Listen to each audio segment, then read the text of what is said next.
માંડવીના વિસડાલિયા ખાતે વડાપ્રધાન નરેન્દ્ર મોદીજીના જન્મદિવસ નિમિત્તે આદિમ જૂથના કલ્યાણ માટે વિવિધ સેવાકીય કાર્યો તથા મેડિકલ ચેકઅપ કેમ્પ યોજાયો।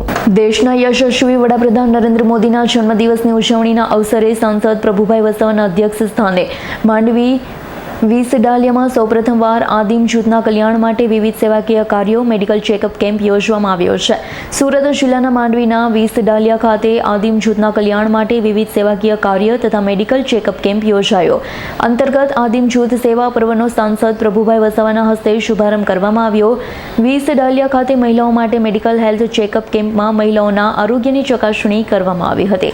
તો આ પ્રસંગે સાંસદે તંદુરસ્ત માતા બહેનોથી તંદુરસ્ત સમાજનું નિર્માણ શક્ય બને તેમ જણાવી સ્વસ્થ નારી સશક્ત પરિવાર પખવાડિયા દરમિયાન માતા બહેનો દીકરીઓએ પોતાના સ્વાસ્થ્યની અવશ્ય ચકાસણી કરાવી સ્વસ્થ નારીના સૂત્રને સાર્થક કરવાનો અનુરોધ કર્યો છે।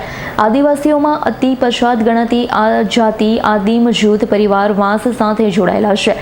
તેનો સર્વાંગી વિકાસ થાય તે માટે વાંસ વૃક્ષની શ્રેણીમાં આવતા હોય ઘાસની શ્રેણીમાં દાખલ કરી સરકારે મહત્વપૂર્ણ કાર્ય કર્યું છે। રાજ્ય અને કેન્દ્ર સરકાર આદિવાસી બાંધવોના સર્વાંગી વિકાસ માટે સક્રિયતા સાથે કાર્ય કરી રહી હોવાનું જિલ્લા સંગઠન પ્રમુખ ભરતભાઈ રાઠોડે જણાવ્યું છે। માંડવીના વિસડાલિયા ફોરેસ્ટ કેમ્પસ ખાતે સાંસદના હસ્તે અતિ પછાત સમાજ આદિમ જૂથ પરિવારો માટે મેડિકલ કેમ્પ ગંગા સ્વરૂપા બહેનોની સાડી યુવા દીકરીઓને મેડિકલ કીટ અર્પણ તથા આદિમ જૂથ પરિવારના વ્હીકલ લાયસન્સ ધારક યુવાનોને સલામતી માટે હેલ્મેટ વિતરણ કરવામાં આવ્યું છે। અમૃતભાઈ કોટવાડિયા આદિમ જૂથમાંથી આવું છું અને તાલુકો માંડવી અને જિલ્લો સુરતનો રહેવાસી છું। આજ રોજ દેશના માનનીય વડાપ્રધાન શ્રી નરેન્દ્ર મોદીના જન્મદિવસ નિમિત્તે અમો વિસડાલિયા મુકામે એમને શુભેચ્છા પાઠવવા માટે માંડવી તાલુકાના 22 ગામડાના કોટવાડિયા કુટુંબો ભેગા મળ્યા હતા।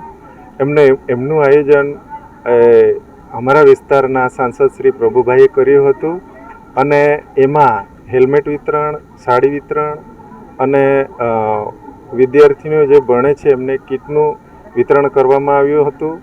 અને આજરોજ અમે મોદી સાહેબ સુધી એટલું કહીશું કે અમારા માટે તેઓએ ઘણા ઐતિહાસિક નિર્ણયો લીધા હતા અને એમાંથી જે વાંસ વૃક્ષમાં હતું એને ઘાસમાં ફેરવી દીધું, જેથી કરીને મારા સમાજને આજે વાંસ લાવવા અને રોજગારી કરવામાં ખૂબ અનુકૂળતા પડે છે। સાથે સાથે જનમન યોજના ચલાવી પ્રધાનમંત્રી શ્રીએ મારા જે સમાજમાં આજે રેશન કાર્ડો ન હતા, આધાર કાર્ડો ન હતા, વીજ કનેક્શન ન હતું, એ સગડો માંડવી તાલુકાની અંદર ખૂબ સારી કામગીરી થઈ છે, જેથી હું સાહેબશ્રીની ખૂબ ખૂબ શુભેચ્છા પાઠવું છું।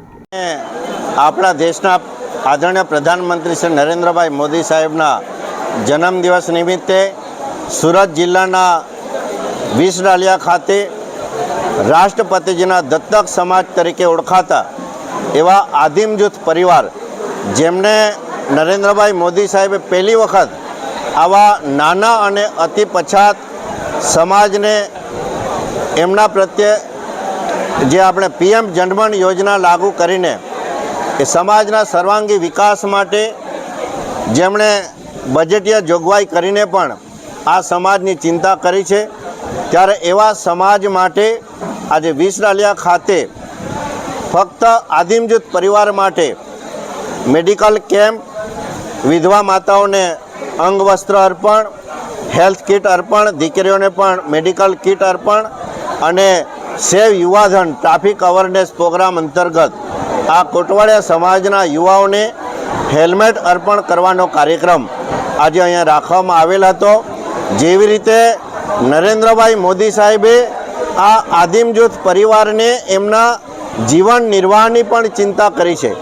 ભારત સરકારે આજે વાંસ જેવી જે એમાં જીવન જરૂરિયાતની વસ્તુ બનાવવા માટે વાંસ જંગલમાંથી જે લાવવા પડતા હતા, ત્યારે આ વાંસને આપણે ઝાડની વ્યાખ્યામાંથી એને ઘાસની વ્યાખ્યામાં રૂપાંતરિત કરીને અંગ્રેજો વખતથી ચાલી આવેલા કાયદામાં ફેરફાર કરીને એમના પ્રત્યેની જે ભાવના વ્યક્ત કરી છે, ત્યારે એના અનુસંધાને આજે આદિમ જૂથ પરિવારનો કાર્યક્રમ આજે હું સાંસદ પ્રભુભાઈ વસાવા બારડોલી લોકસભા આજે આ પરિવાર માટે વિશેષ કાર્યક્રમ રાખ્યો છે અને એમાં સૌ સહભાગી ડૉક્ટરો, સામાજિક આગેવાનો અને રાજકીય આગેવાનોનો પણ આજે આ જોડાવા બદલ એમનો આભાર પણ માનું છું અને આવા સામાજિક સેવાના ઉત્તરદાયિત્વમાં સહભાગી થવા બદલ એમને અભિનંદન પણ પાઠવું છું.